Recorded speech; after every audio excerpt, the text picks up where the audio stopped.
Please stop all this woke agenda. It's political correctness gone mad. Sorry, Thought Police. You're such a snowflake. Surely all lives matter. Did those sound familiar? Here on You Can't Say Anything Anymore, we unpack the nuances of these comments and bring sidelined lived experiences to the forefront. Brought to you by Diversifying Group. Hi everyone, welcome to this month's podcast, and today we got a very special guest. But before we start, I'm your host. My name is Naomi. My pronouns are she, they. This month we got a very special guest. He's a well-known TikToker. He's a very keen football fan, and also he's very keen on the gym. So if you'd like to introduce yourself. Yeah, so I'm Toby, or BlindTobes online. My pronouns are he/him.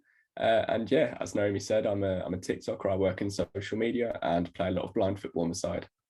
Brilliant. So if we just want to get started off, could you just tell me a bit about your TikTok? Why did you start it? You know, how do you use it as a creative and sort of entertaining sort of tool? And I know obviously you use it for raising awareness as well. Yeah, if you could just tell our listeners about that, please. Yeah, absolutely. So I started TikTok a few months ago, I'd say about 4 months ago now. And it all started because a clip of myself at a comedy show went viral on like a compilation account. And there were lots of funny comments about me in the audience. Obviously, I'm blind and people weren't believing that I was blind or saying, why has he got sunglasses? I decided to make a video off the cuff, just answering the questions. I'd never been on TikTok before. And somehow overnight, it just went absolutely viral. And I decided, why not? Well, naturally, there were more questions on that video. So I thought, why not spread awareness and, you know, maybe get an audience in the process. And yeah, now it's evolved into something where my videos can be educational and very serious and talking about topics like mental health, or they can be absolutely daft and ridiculous. For example, I just posted one the other day where I was using my cane in the ocean to like paddle myself on a paddleboard. So yeah, it's a mixed bag on my account, but I love doing it. Yeah, amazing. I think I saw that clip as well, and it was it you holding up your cane? Because the comedian was asking like, well, I can't remember exactly what they said. What's your favorite disability? He had cerebral palsy himself, and he was obviously making jokes about cerebral palsy as disabled people do. And he asked me in the audience, what's your favorite disability? And I just held up my cane, and that got a good reaction, I suppose. So I guess in this sense, the kind of the fame or the call was kind of thrust upon you, really. Yeah, I mean, I've always wanted to do something in social media. I've always thought of YouTube, and everyone has told me you should do YouTube. I don't know why. Maybe it's because I can just waffle, but yeah, it just came across really, really suddenly. And, you know, I got 30,000 followers in sort of 2 weeks or so. So yeah, really, really crazy. And the traction has been amazing. And I'm really grateful for the audience, even if it was just kind of flung out of nowhere. Yeah, that's absolutely amazing. And, I guess that's obviously just speaks to something about your content that really must be speaking to a lot of people. I guess, that kind of rolls into my next question, which is about what's your kind of favorite video that you've made and why, really? That is a great question. I've made lots and lots of videos. I've sort of been posting every day now for a few months. So there's a lot to pick from.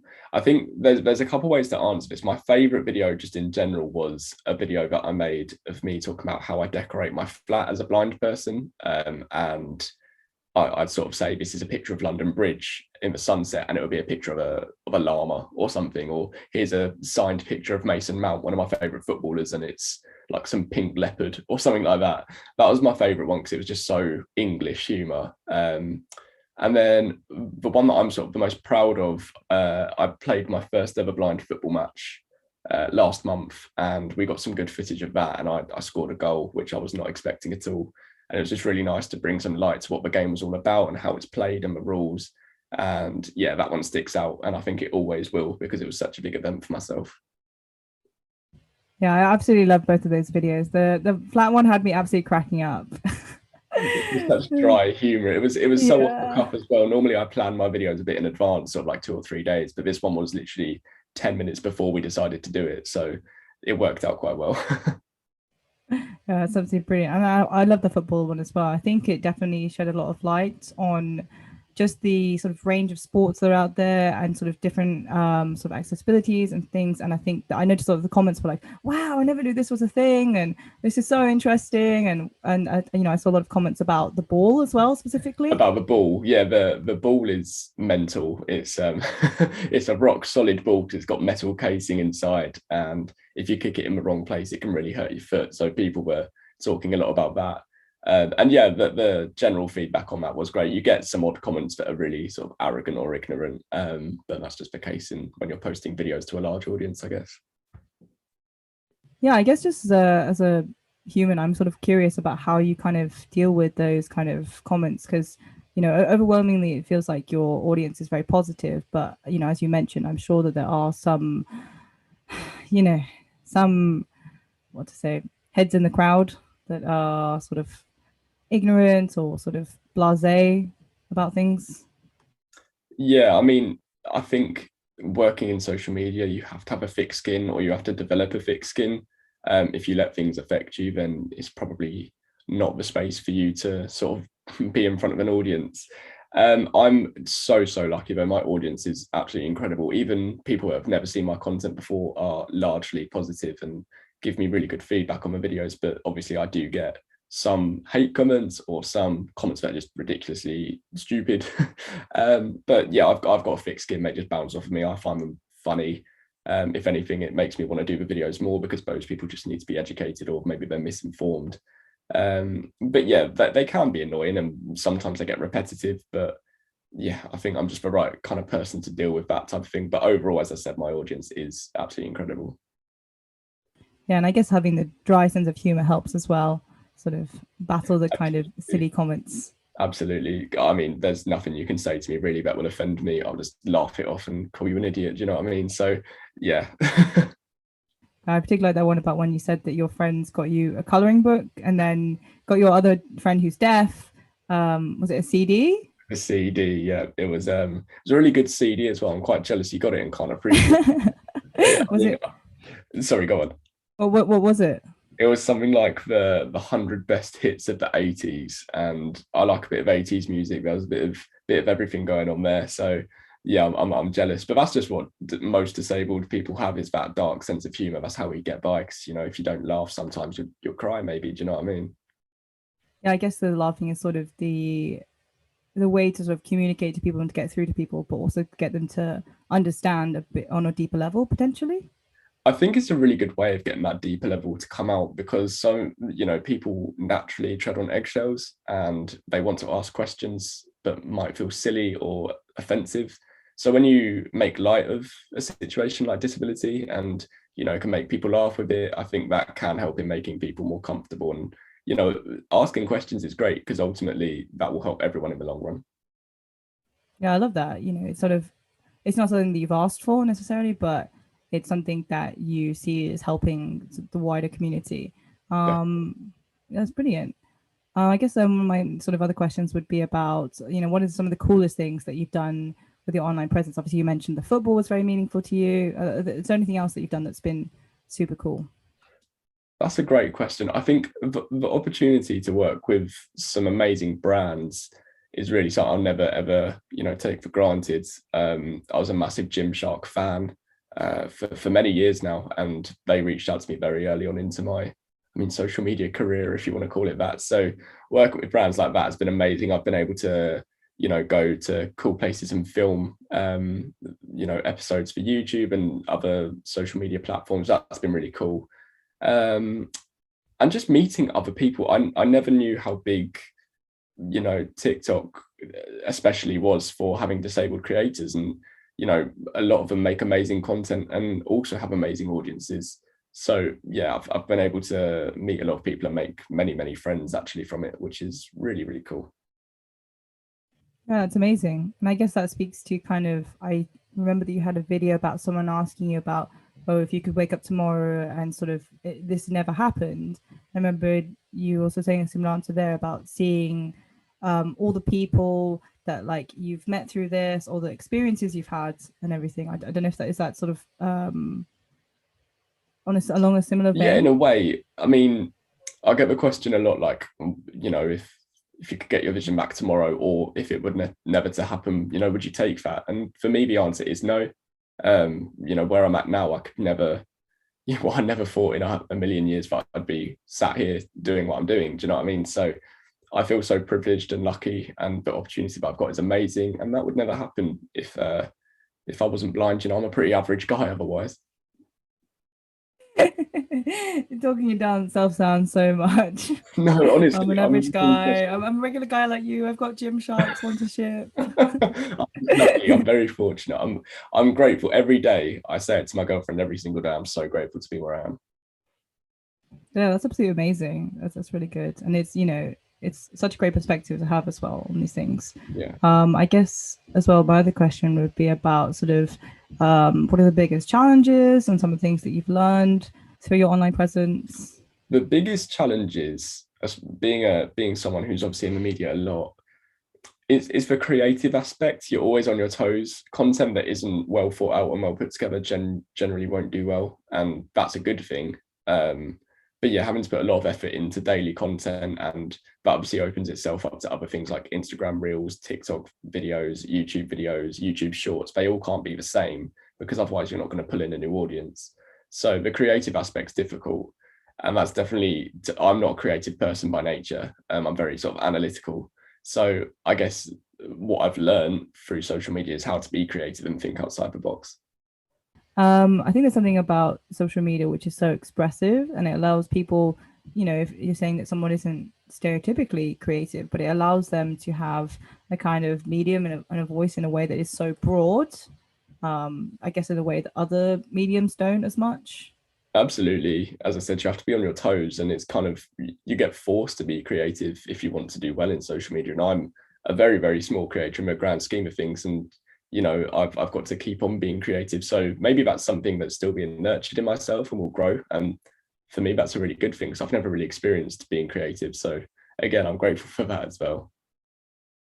Yeah, that's super cool. I guess as well, like, as your audience kind of grows with you as well, they're going to go on this journey with you and see all the creative rivers flowing and all of the sort of new content and things.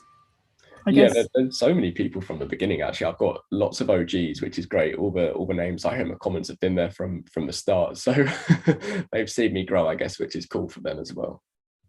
Yeah, it's amazing. And I guess all these sort of other ventures that you're taking on, and everything. I guess I wanted to ask as well, what kind of what do you want your audience to take away from watching your content? I think that obviously the main purpose of me doing it is to spread awareness about blind people, and I've always had the mentality that blind people are just as capable as sighted people. There are obviously some things we can't do, like probably not going to be a pilot, but we have our ways of doing stuff, and quite often it's not orthodox, but we get there in the end. So I've just wanted to spread that message that actually we are capable. We don't just sit at the home in the dark, listening to Stevie Wonder and feeling sorry for ourselves. The majority of us do, try and get on with things, and we are just normal people. See, I'm listening to Stevie Wonder. It's a major stereotype, but I've had it before. Wow. I mean, of course, all blind and people listen to the blind artist, Stevie Wonder, of course. The only one. He's the only one in the world who can't see, of course. Oh yeah, of course. That's it. It was his generation, and now it's over. That's it. Yeah. Wow. Yeah, absolutely. Yeah, I think it's just. I guess I wonder if it's the sort of the kind of normality of it, sort of showing people the mundanity of the experience. I mean, is that something that speaks to you at all? I'd say mundanity is a great word, because to me, my life's not interesting. I've been living this way for a long time. I've got my habits that I do to get me through day to day. But people are interested in them. I guess it's intriguing for other people, and that's why it comes across as so amazing and inspirational. But to me, it's just, I'm just doing daily things that you do, just in a slightly different way. Anyone could do it.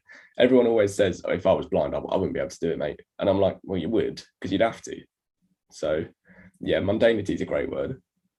You'd have to. Well, you would, wouldn't you? Unless you want to be that guy sitting in the dark listening to Stevie Wonder. you've got to get on with it. I'm afraid, it's a really harsh thing to say, but it is something that you do just have to do. Yeah, I think that's sort of a funny idea, isn't it? As if that you just, if you did experience vision loss, that you would just suddenly now you'd be this person, living around. You wouldn't do anything that you just, you don't lose your life goes on. personality. You don't lose that sense of self that you've got. You may lose the ability to do tasks in the way that you did them before, but where where there's a will, there's a way. So it's all about that kind of personal drive that you've got. You've got to be a certain type of person, I suppose, to deal with it well. Yeah, absolutely. I guess, for the listeners as well, like I also grew up with my granddad was blind and he lived alone in his flat. He had like a guide dog as well and things. And he used to go to like baking classes, he'd watch TV and stuff like that. And this was back in the days where I don't know if you had this as well, but there was like this brand back in the day called like Aladdin, and that was like before Mac was like the top. I don't think I ever had it, but I know lots of people that did. I see. Yeah. Apparently Mac is now the best. I don't know if you could speak to that at all. For accessibility on laptops. Yeah. A lot of people like Mac because it's got a feature called VoiceOver, which comes with all Apple products. So if you've got an iPhone and you use VoiceOver, it's nice to use Mac and have the same accessibility features, like your way around it, I suppose. I use Android kind of software for laptops. So I used something called JAWS, yes, like the shark. That's the equivalent of Apple's VoiceOver, but that's just what I was taught. If I had a choice, I probably would have gone with VoiceOver, but there's loads of stuff out there. There's one that sounds like MDMA. It's not MDMA, but I can't remember what it's called. There's lots of random ones. Do you think they just named that as a joke, sort of like, let's just get that in there? Yeah, literally, what acronym can we say? Like like making up a name that comes with a silly acronym is always a good motive, isn't it? Beef for everyone's fun. I don't know. Things, but yeah, I think that it's something. Oh, sorry. No, I'm saying sure. Why not? Let's go for it. Let's make that brand. Exactly. But I guess my point is that life is very normal in that sense. It's just, I guess it's sort of I don't know. Is there a sort of ironic sort of sense in the fact that everyone's like, wow, so inspirational, so cool, and it's just you like a video of you cooking, or it's a video of you like there's one, isn't there, where I think your girlfriend took the video where it's like you just like dancing or something. Yeah, I did a silly trend and did a dance, and I can't dance, but yeah, I get the comments. Yeah, you're so inspirational, and to me, it's obviously it's a lovely compliment to be paid, and I appreciate it, but in my head, I'm just like, yeah, I'm just cooking. I'm just, making my chicken. I've been cooking for years. It's nothing crazy to me. But as I said, people find it interesting because they've never interacted with a blind person before, or have very limited interactions with blind people. So that's probably why they find it so cool. Yeah, it completely makes sense. I remember that when I was a kid, I'd love like my granddad had like this. It was like one of the really like early like voice watches. But it had like animal sounds as well. Yeah, I don't know if they just thought that like blind people need animal sounds as well as human voiceover. Variety. We need variety. We need auditory stimulation. That's what we need. Of course. So naturally, his like response was, "Let's pretend that there's like an invisible animal around the house." So he'd just run around with this like watch around his house and just be like, "Oh my god, it's over here." Oh, I love that. That's the thing. You can work humor into anything when you're blind or disabled. Honestly, make anything. Exactly. Thanks. But anyways, I guess I wanted to ask as well about what are your kind of goals with what all you're doing, sort of online, and like what projects have you got coming up next? Like, what do you kind of see for Toby's kind of brand upcoming? Yeah, I think first of all, I do just want to continue growing. I've been growing steadily for the past 4 months. Obviously, I had a bit of an explosion at the beginning, but the past month has been slower but linear, and I guess that's all I can ask for. So yeah, to stay consistent with that and keep growing. And then more long-term kind of goals is to start up YouTube and hopefully grow that to the best of my abilities. We'll see where that goes. And if it's not my cup of tea, it's not my cup of tea, but I'm definitely willing to give it a go. And I just want to be more around social media. I'm obviously, I've got my own profiles, but I do want to do bigger collaborations with brands like, I don't know, sporting brands maybe. And of course I do want to progress in blind football as well. I'm hoping to get into the England squad sometime in the next few years. Wow, that is huge. Will we be seeing you on the TV soon? Hopefully. Do you know what? I'm really trying to rack my brain about how blind football can be broadcasted on TV. It's the World Cup next year, and I'd love for sport to get a lot more attention. So I think they are trying to figure out how that can be put onto TV. I think that'll be amazing. So you might see me on TV one day. Amazing. Or will we see? I'm imagining like like the American football thing when they like come in with all the music and it's like. It's not quite as theatrical as that. I think the Americans try and make it more about entertainment than sport. But I'll see if I can get a theme song going. Yeah, I mean, I guess are there international kind of squads as well for blind football? I'm guessing it's pretty international as much as football is. Absolutely. Any nation you can think of who play football, nationally and sighted football, there's one for blind football, and it's actually a far bigger sport than I ever thought it was. So must be a much bigger sport than anyone who's never seen it before, in their minds. So yeah, we're actually thinking of playing the Ghanaian squad soon, which will be interesting. I don't even think Ghana are going to the sighted World Cup this year, so maybe the blind football team could give them a run for their money. I don't know. Wow, I mean, what is it to be a blind? Jetting off to these exciting holidays to the UK from Ghana. That's it. There is funding there. So the England lads just got back from the Euros in Italy. They got to the semi-finals, and yeah, obviously they were put on planes and sent over there, stayed in hotels, all of that kind of stuff.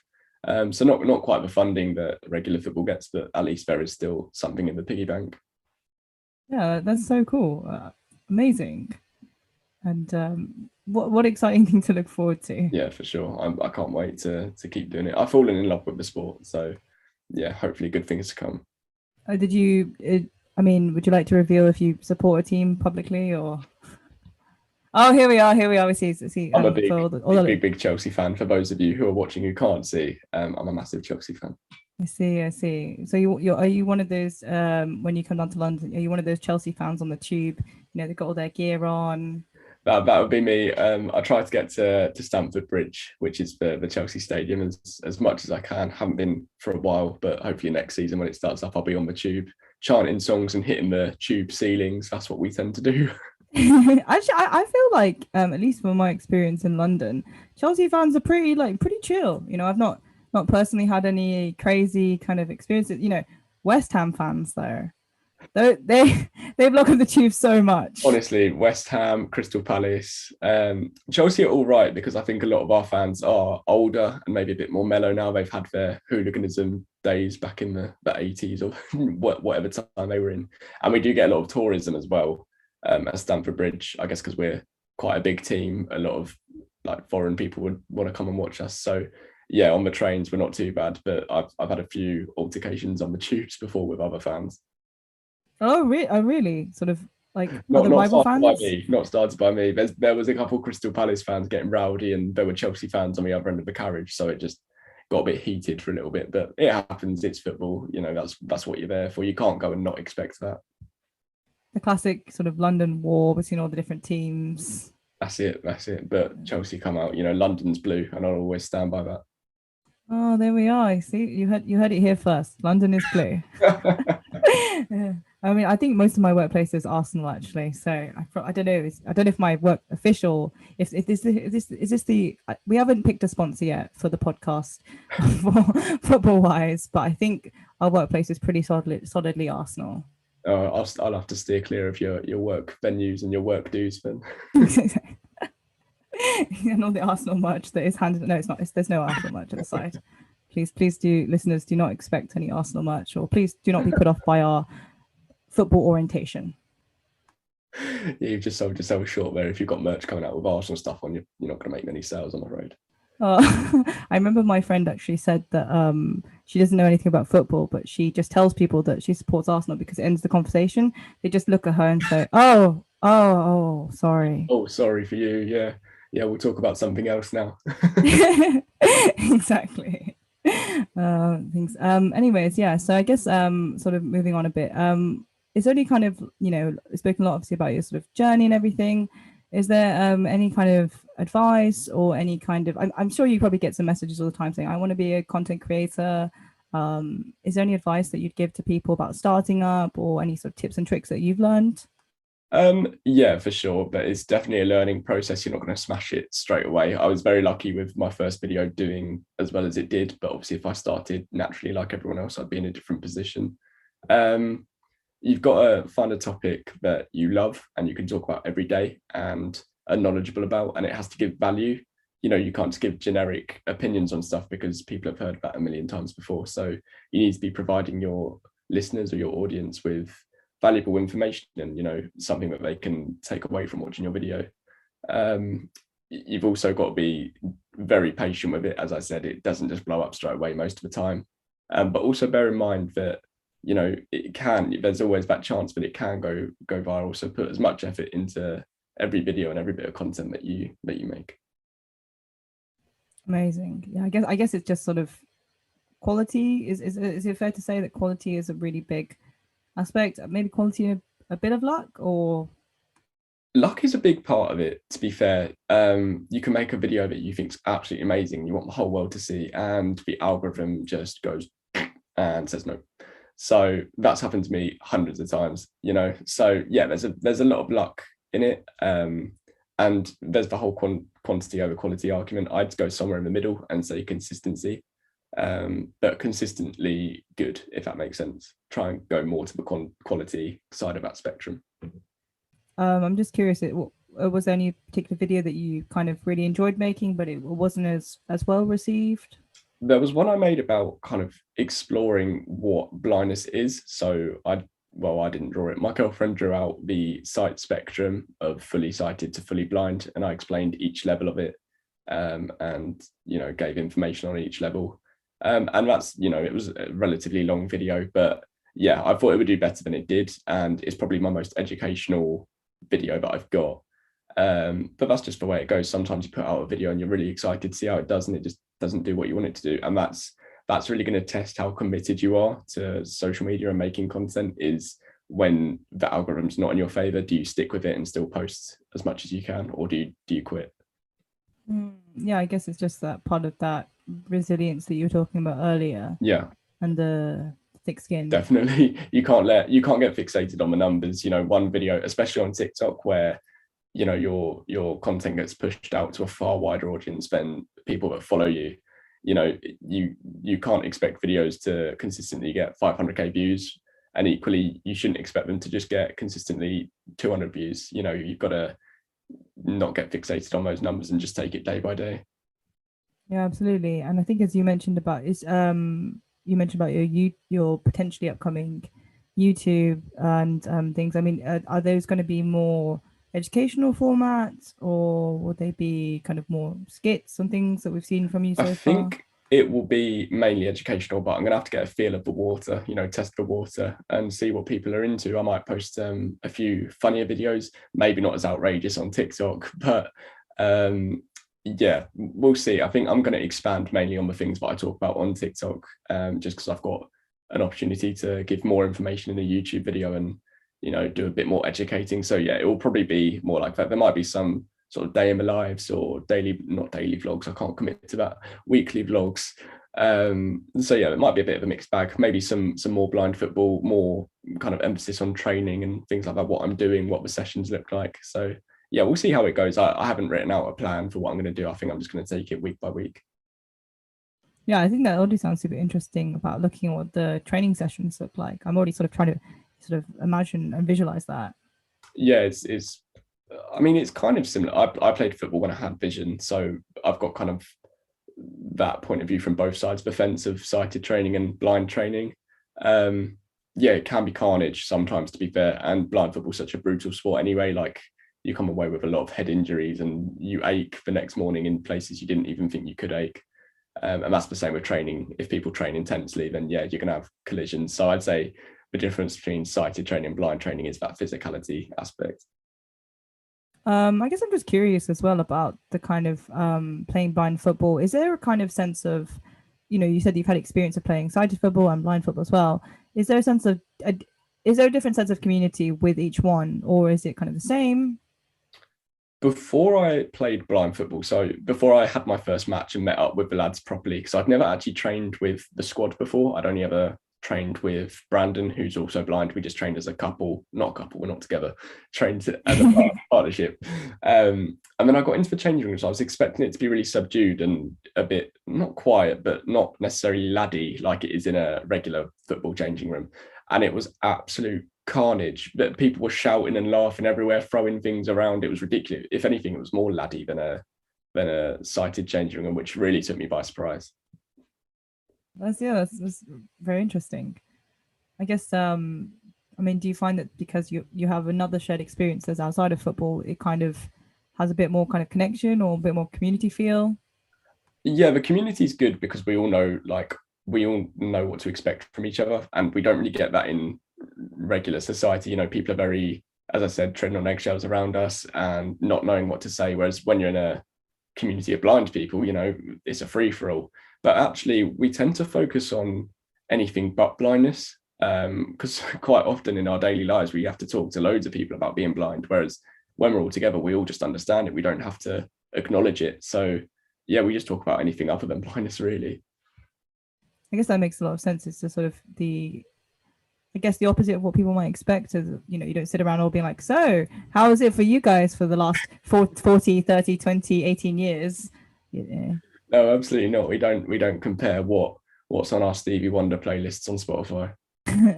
My kit cane is gold. Is yours blue? Yeah, exactly. No, it is refreshing actually, because it is just like being with your mates down the pub. Do you know what I mean? Or just more in a very sweaty sense. Lovely. I mean, have you connected much with the blind community on TikTok? Yeah.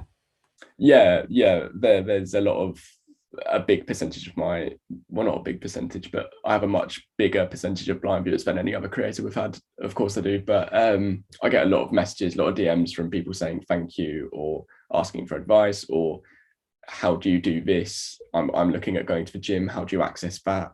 Things like that. And I also get a lot of questions from parents as well who have blind children saying, your content's really helping us and putting us at ease, because we thought that our kid would be, stuck at home for the rest of their life and would depend on us. But actually you've shown us that there is a future potentially for them. I mean, yeah, how does that make you feel when to hear parents saying that to you?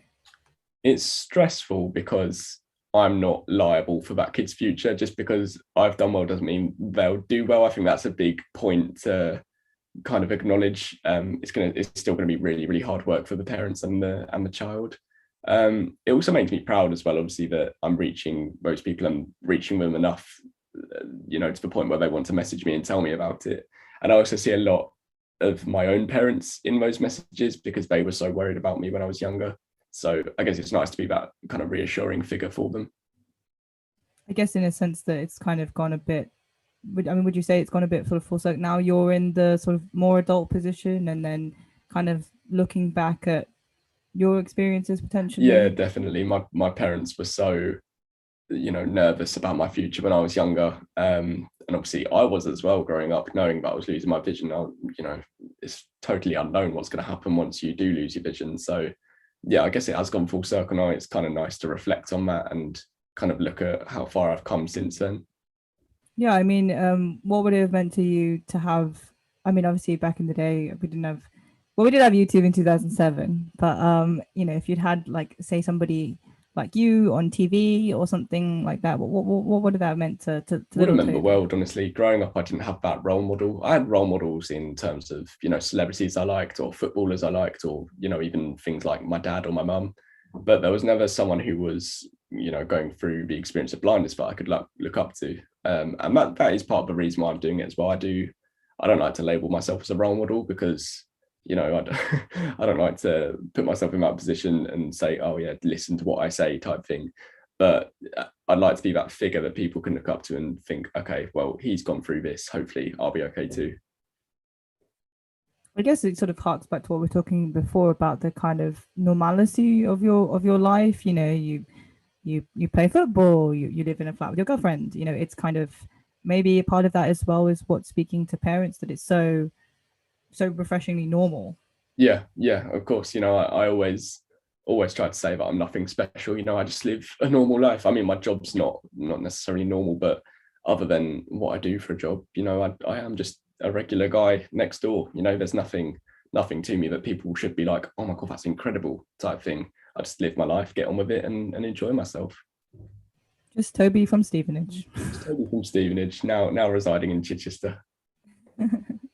Yeah, Toby from Chichester now. It sounds a bit more posh, doesn't it? Yeah, I guess I don't know. I mean, I mean, we're really getting to sort of British stereotypes now with Stevenage versus Watford versus St Albans. Oh, no, the Hertfordshire triangle there. That's very different walks of life from St Albans and Stevenage. Yes, actually, for any of our listeners that are not from the UK that are listening, there is a sort of area. How would you, in fact, Toby, as a native, you know, Stevenage, but how would you describe it? So obviously Hertfordshire is a county in the UK that's just above London. And yeah, so it's a really polarizing county. You've got some of the nicest places to live in the UK, like St Albans or Harpenden or Hertford. Really nice, really expensive, not much crime. But then you've also got terrible. Can I swear on this podcast? Unfortunately, no. Sorry. No, okay. We've got rubbish places to live, and you could probably imagine the language I'd use. And like Stevenage, for example, it's not great. That's where I'm from. It's a bit rough, you know, and it's really crazy. You know, there is a lot of crime there, and you have to have your wits about you. So yeah, it's a very, very polarizing county, Hertfordshire. I guess that's actually you raised a good point. Is, I mean, do you think that the kind of your location as well kind of added to your parents' kind of worry about you at all? Yeah, maybe actually, maybe. I mean, I always had a good upbringing, regardless of where I live. I'm very privileged, you know, to be in the position I was growing up. I think it was more about what I'd actually do with myself rather than, oh God, he's going to go out and get, you know, into an accident or something, or someone's going to mug him, stuff like that. But it's definitely contributed to my character now growing up in an area like that, because I'm a little bit rough around the edges. And actually living down here and going to uni in Chichester has changed my accent slightly. I used to have a much rougher accent, but now I'm a bit more articulate. I see. Can you know, is there any sort of demonstration you give us of your previous self? It's kind of how I'm speaking now, but just dropping syllables. So if I could try and transition back into it, if I go back into it, it's a bit more like this. Do you know what I mean? Like a bit more Essexy, a bit more kind of just speaking without syllables, drop all the T's. You know, you make your coffee in a kettle. You know, you eat your dinner at the table, all that kind of stuff. The classic home counties voice.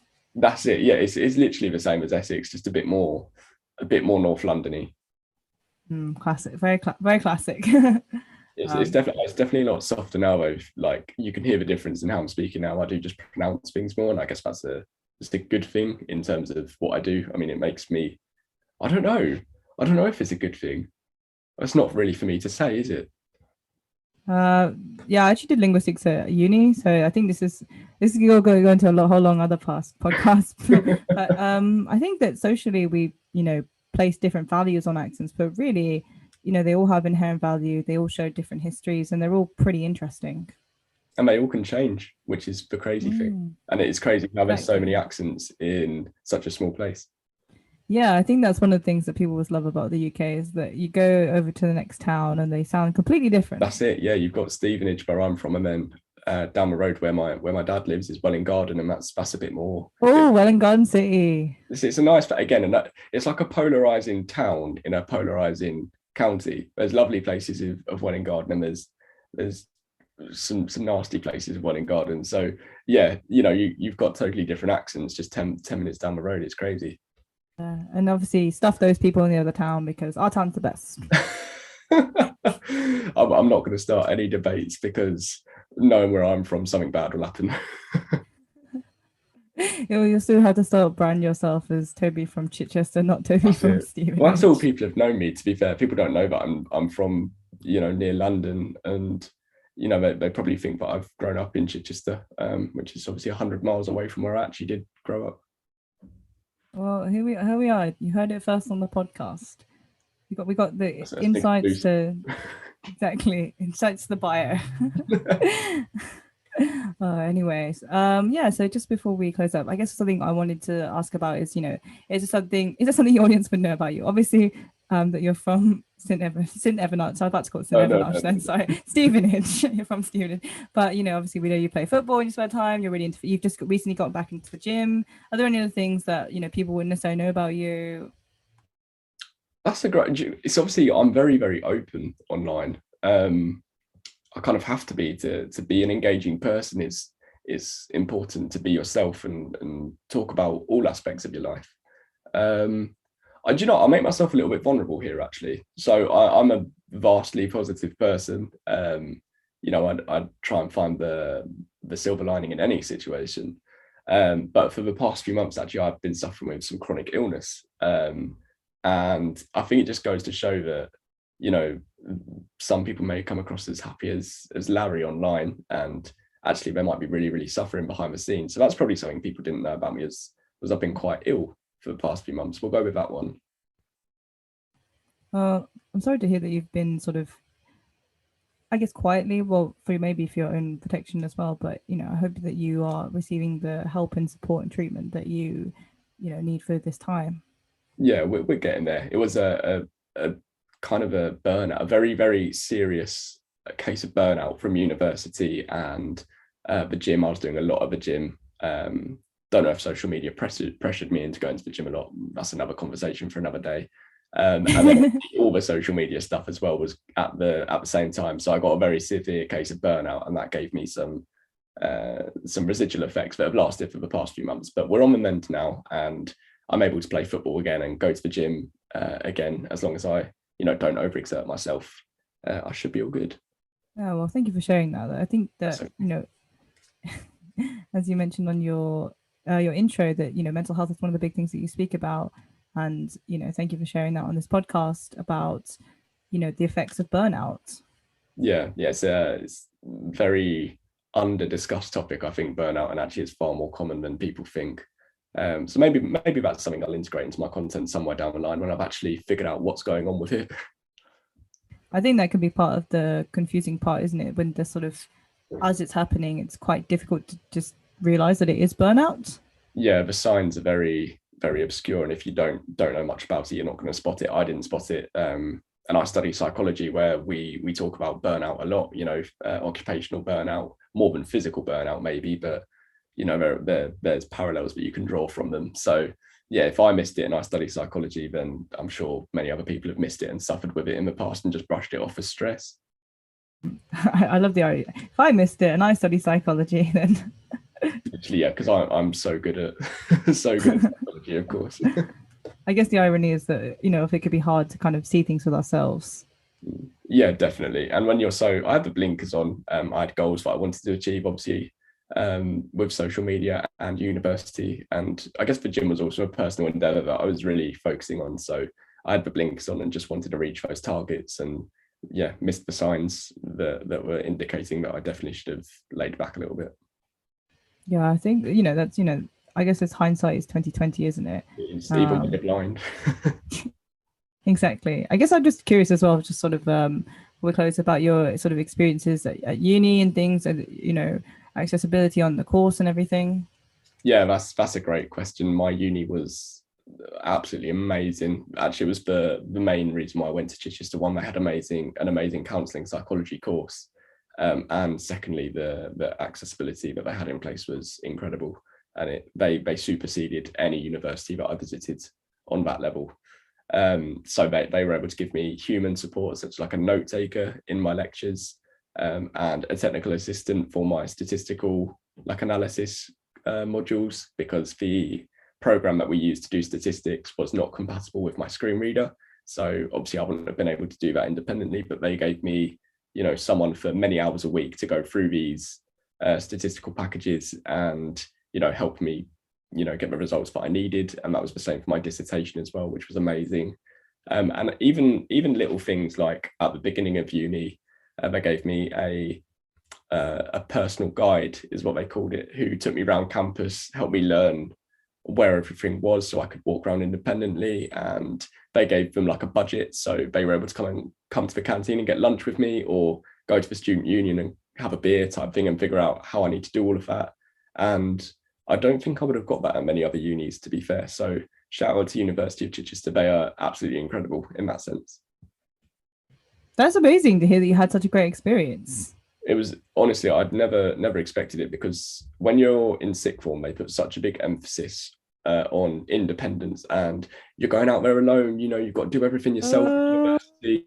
And I was like, okay, that's fine. It's just going to take a lot of hard work for myself. And I was a little bit nervous about it.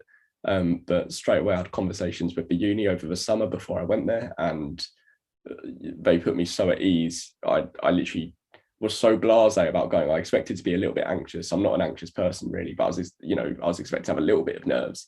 And I went in there like, you know, Jack the lad, not giving any care in the world, because I knew that everything was going to be okay. So that's how good of a job they did even before I went to the uni, even before I was a student. I mean, that's even better. I mean, the fact that it's even pre-going, that you had this kind of comfort and ease of knowing. Yeah, absolutely. They contacted me as well. I didn't have to contact them at all. You know, I went to an open day, said, hi, I'm Toby, I'm blind. What can you do for me? They're like, oh, okay, we can do this. And then a few weeks later in the summer, before I'd even applied to go to Chichester, they were saying, let's just see what we can get in place. It doesn't matter if you're not coming, but you know, we'll see what we can do to put you at ease, and hopefully you'll decide to come to Chichester. And, you know, I was sold straight away. Wow, even before you applied. That's crazy. Wow. Just from an open day, literally just from an open day, they were in my emails, giving me phone calls, virtual meetings online, inviting me down to have like bespoke tours of the campus and lecturers. It was absolutely incredible. My goodness, they're just rolling out the carpet. Let's go. Honestly, they couldn't have done. They threw the kitchen sink at it. It was incredible. Well, yeah, prop big up to Chichester University then for that experience. And I mean, how great is it to be the guy helping you and go and having a beer with you? Honestly, and he was a right. You know, we're still friends to this day. He was a master's student at the time, so he was a couple of years older than me. And you know, they thought this guy must be good.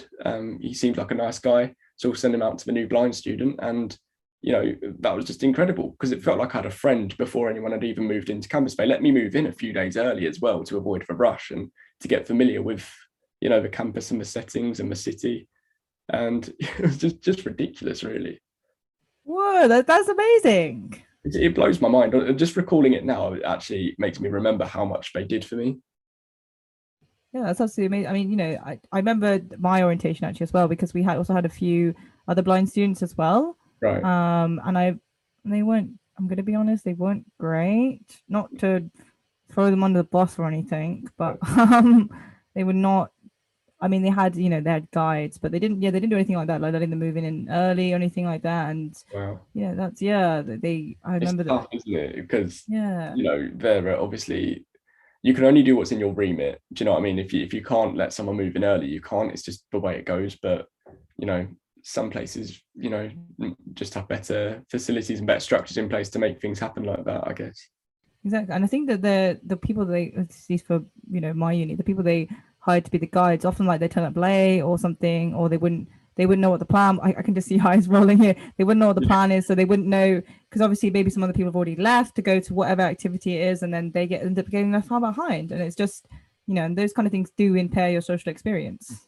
Definitely, being blind is one of the most isolating disabilities you can have, because most of the time you don't know where people are, who's in the room, you know, where people are sitting, where's the bar, where are the toilets. Do you know what I mean? You rely on people a hell of a lot. So to not have everything in place must have been extremely, you know, anxiety provoking for those students. Yeah, absolutely. And I remember I remember one of the people just saying like, well, I think I'll be okay on myself. You know, she was very cool. She had a very kick-ass sense of humor. One time I remember she asked me to guide her, and I thought, you know, being the big person I am, I grew up, I had a blind granddad. I'm fine at guiding people. And I didn't realize she was a lot taller than me. Like I'm really short. And so I accidentally like bumped her head on the door frame. I didn't realize, because I'm so much shorter than her. And she was like, wow, you're rubbish. And I was like, you know what? I'll sit down, because there was me, you know, being also full of myself. Yeah, and then, you know, she was like, yeah, you don't have to do that again. And I was like, you know what? That's probably for best.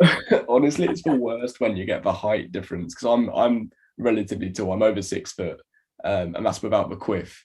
So I always put my head on things like tree branches and signs and whatnot, especially if I'm being guided by someone who's shorter. I've got a friend who's 4'11" who sometimes guides me, so that's absolutely outrageous. So yeah, guiding's stressful though. I'm not quite 4'11". I'm like 5 foot, but just above 4'11". Right, I'm never been guided by you. Then if I ever come back to St. Evanels, you're not doing a guiding job on me. So yeah, I it's not because I'm against helping people. It's just that my height prohibits me from actually doing a good job. But yeah, was there any other sort of things you wanted to speak about specifically before we just end the podcast? Let me have a think about that. Yeah, sure, no worries. Anything you wanted to promote particularly, or just anything? We've covered everything. I think we've done a long one today. It's been a good podcast. Oh, great. Well, I'm glad you enjoyed it. Yeah, no, I think we're good. I think I've said all I need to say. Oh, brilliant. Well, okay. Well, thank you so much for coming on the podcast, Toby. It's been an absolute pleasure having you. I think that a lot of things you've spoken about are not only funny, but they also will resonate a lot with our listeners. And where can people find your TikTok? What's your handle again for our listeners? It's BlindTobes. So yeah, that's Instagram, TikTok, and hopefully soon YouTube. Brilliant. Well, thank you again so much for coming on the podcast. Thank you. And listeners, we'll speak to you in the next episode.